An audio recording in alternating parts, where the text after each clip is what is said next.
Campeones que comenzaron este deporte como John Sullivan, Jack Dempsey y Jack Johnson, sin lugar a duda, dieron el inicio a este deporte como un gran negocio, en una época donde la situación se tornaba gris por la Primera Guerra Mundial y el auge de segregación por el racismo. Los hombres de color eran apartados de este deporte, pero por el contrario, el número de personas de color negro iba en crecimiento, así como migrantes de otros países y razas. Y sería la ciudad de Detroit en donde se asentaría la familia Louis, la ciudad donde nacería un joven llamado Joseph Louis Barrow, un peleador de color que siempre tuvo las cualidades físico-atléticas, una semilla de grandeza que se le notaba desde que era un joven, pues tenía un boxeo exquisito, que los manejadores buscaban para representarlo, pues atraía a las grandes masas y era un imán para la gente, algo que no se veía desde los campeones Dempsey y Johnson. El agente que lo representaría y llevarlo a las grandes ligas era Joe Rosborough. Este sería el encargado de llevar nuevamente a la cima a un hombre de color, ya que después de 25 años el último campeón negro fue Jack Johnson y parecería que nadie volvería a poder pelear por el título de los pesos pesados, y fue el agente Rosborough que se encargaría de conseguirle la oportunidad del título mundial a Joe Louis. Joe Louis estaba derrotando a todos sus oponentes con una mano derecha poderosa, así como con la izquierda, dando knockout tras knockout, un poder de puños en ambas manos que solía recordar a Jack Dempsey. Cuando Louis comenzó a ganar todas sus peleas y no se viera quién pudiese derrotarle, empezó a llamar la atención de los blancos. Joe Louis comenzaba a convertirse en ídolo para su país, y es aquí donde comienzan las comparaciones. Los aficionados decían quién era el mejor boxeador negro, Johnson o Louis. Jack Johnson tenía ya 15 años retirado, sin pelear y lejos del país. Quiso regresar nuevamente y montarse de la fama de Louis, queriendo trabajar con él, robando un poco de reflectores y cámaras. Pero al equipo de Louis no le parecía buena la idea y lo rechazaron tajantemente. Johnson, herido en su orgullo, se alejó, pero lo que no sabían era que tenía algo tramado para Louis, y eso es algo de lo que se arrepentirían después. El último escalón para alcanzar la cima era un joven alemán llamado Max Schmeling, un peleador metódico que estudiaba a sus rivales, veía videos de sus oponentes y encontraba sus debilidades y errores, pero la ayuda vendría de la parte más inesperada. El hombre que había rechazado el equipo de Louis era Jack Johnson, que es recordado como uno de los mejores boxeadores de la historia que mejor ha sabido defenderse, uno de los hombres que sabía aprovechar las debilidades de sus oponentes y sería el hombre en encontrar un defecto en la defensa de Louis. Johnson, un peleador ya de 50 años, celoso, pensaba que él tenía que seguir siendo el centro de atención y fue quien encontró ese defecto técnico que ayudase mucho al alemán Schmeling, traicionando así a su compatriota y apoyando así al enemigo, que en ese momento eran los alemanes. Johnson le dijo al equipo de Schmeling que Louis, cuando tiraba la mano en forma de gancho, bajaba a la izquierda, y es ahí donde había un hueco en su defensa que podían aprovechar para derrotarle. En el estadio de los Yankees de New York, en 1939, estalló la pelea que acaparara la audiencia televisiva en muchos años. El negocio del boxeo estaba al rojo vivo. Joe Louis estaba arriba en las apuestas 10-1. Comenzando la pelea, Schmeling estudiaba a Louis esperando el error y vino una derecha por parte del alemán que puso mal a Louis, empezando el primer round, algo de lo que ya no podía recuperarse. Llegaba el cuarto round y Schmeling seguía arremetiendo golpe tras golpe, minando a Louis.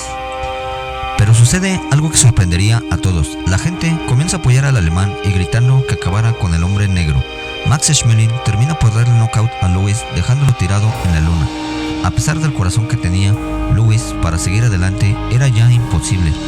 Max Schmeling era el nuevo campeón del mundo, en una época donde el imperio nazi se extendía.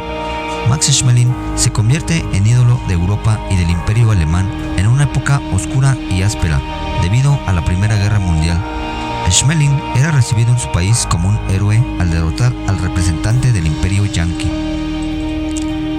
Esto era un golpe para los estadounidenses y un acierto para el imperio nazista, pues Hitler veía a Schmeling como propaganda política y le hacía saber al mundo que este era el hombre que había vencido a un negro, y el hombre blanco alemán era el mejor del mundo. El asunto se había politizado tanto que los norteamericanos hicieron todo lo necesario para poder llevar a cabo la segunda pelea. Lo que había comenzado como un enfrentamiento deportivo se había convertido en una situación internacional que tendría sus repercusiones. Ahora Lewis, apoyado para la revancha, no solo por los negros, sino también por los blancos, y contaba con todo el respaldo de una nación.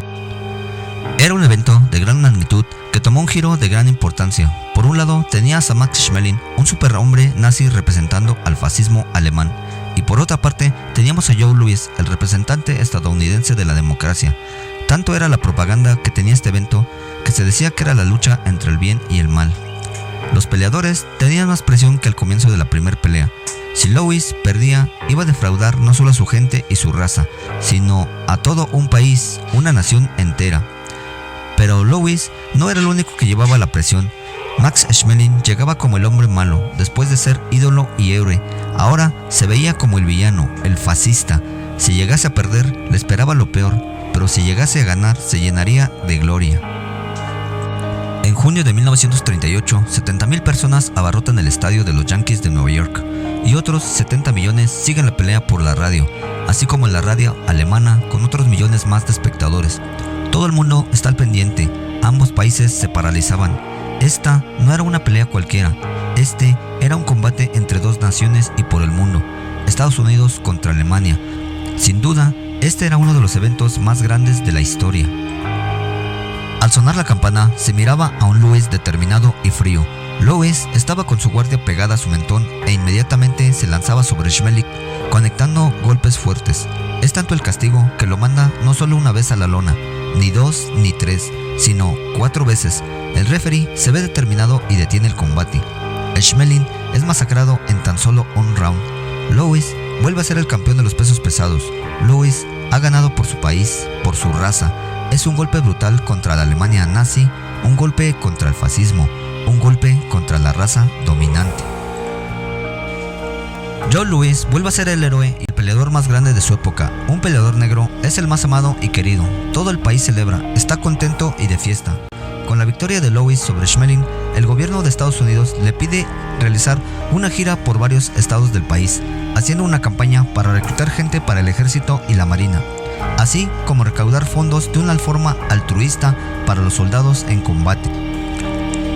Pero a Joe Louis le esperaba el mismo camino que a Jack Johnson. Todo el dinero que había ganado a través de sus peleas, los eventos masivos para recaudar fondos, los cheques firmados que le hacía el gobierno a las causas benéficas y todo el altruismo no era suficiente porque lo seguían viendo como un hombre negro que trataba de imponer su dominio. Y al igual que a Johnson, con tecnicismos le dijo: nos debes tanta cantidad de dinero de impuestos y queremos que nos los pagues.